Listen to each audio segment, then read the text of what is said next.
মা রাত্রিবেলা স্বামীর সাথে শুয়েছে, দেখেন স্বামী দেখে স্ত্রীর চোখ দিয়ে পানি ভরে, গুনগুন করে কান্না করে। স্বামী জিজ্ঞেস করে, তুমি কেন কাঁদো?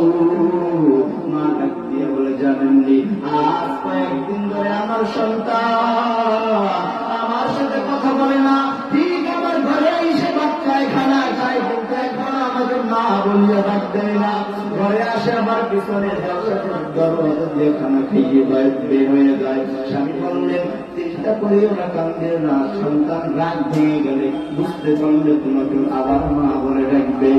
স্ত্রী ডাক দিয়া বললে, আপনি তো বুঝলেন না, সন্তানের একবার মা ডাকার কি মজা, আপনি তো বুঝলেন না।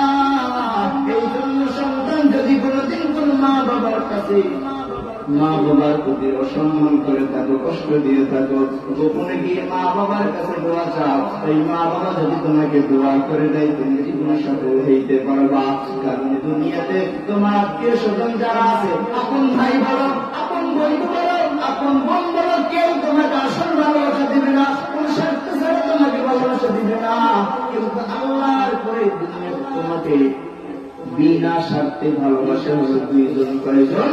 দুইজন। ওই দুইজন হলো, একজন তোমার মাতা, তোমার মা, আর একজন হইল তোমার বাবা।